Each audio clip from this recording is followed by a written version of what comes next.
Welcome back here, everyone. So, summer, it's officially arrived here. It's June 21st, right? So that means school is out. Many students left on their own devices probably already, and school may be a lower priority for some of those kids. But we have three counselors here from Poway Unified this morning to explain what the summer slide is, the phenomenon, what can be done by parents to combat it, and by kids that, don't want to slide in classes. So we have Hillary, Nicole, and Vanessa all here. You all represent Poway Unified Schools. You guys are elementary, middle, and high school guidance counselors, academic counselors. So you guys have seen it all, right? You guys know these kids very well.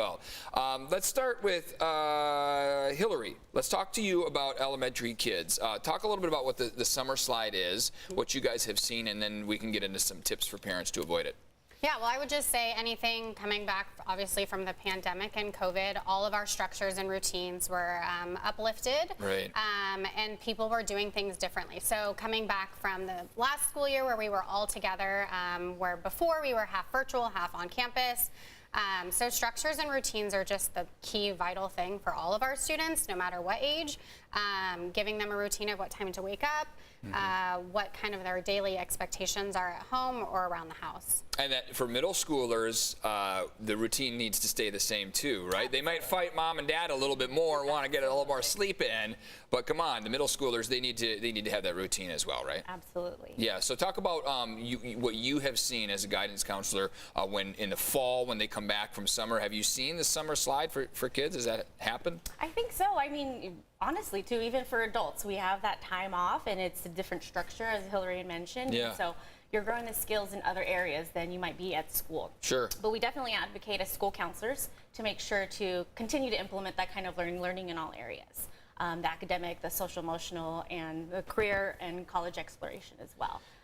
And I think as a middle school counselor, seeing middle school students as we're returning, getting them connected.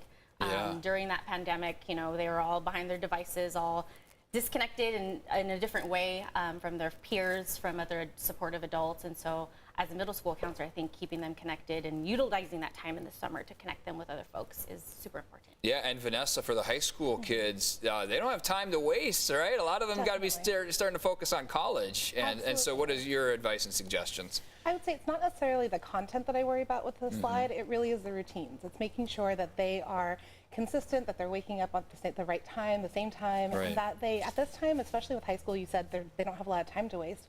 We want to make sure that they're exploring their passions. What are they interested in?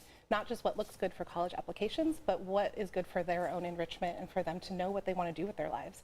So the summer is a great opportunity to volunteer, get a job, just find things that will really keep you engaged and keep your brain working. Keep those kids busy, put them to Absolutely. work a little Keep you bit. out of trouble. It doesn't have to be doing math problems or anything. It really is just keep your brain working. So learn something new. And there's tons of free classes online that students can take if they're interested in coding or any type of activity. And there's community college courses for students. If you're over, if you're 16 years old, or if you're after 10th grade, you can sign up for community college courses. So there's tons of opportunities out there for students. Hillary, what are students that are more at risk? Are there more targeted populations, types of students that may be vulnerable to the slide? I think, truthfully, any student could be vulnerable, but having just those consistent expectations, like in the home, or if they go to after school or like summer programs. So all of our students could be, we're really coming back from such a huge thing that none of us experienced, and also the adults and parents. So relearning those routines, having the kids back home is for everyone to kind of, get back in the groove of things. Yeah, and Nicole, we had some learning loss there with the pandemic, right? I mean, kids were out of class, they were adjusting to things. My children have experienced a little bit of that learning loss, so we've been trying to get them back on track.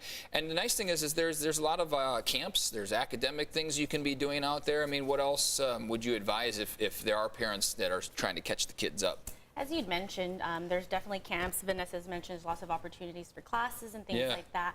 I think looking at the student holistically is really important. So that academic piece, and as I'd mentioned, getting them connected, healthy mind, body, and spirit. So making sure that they're staying active, staying engaged.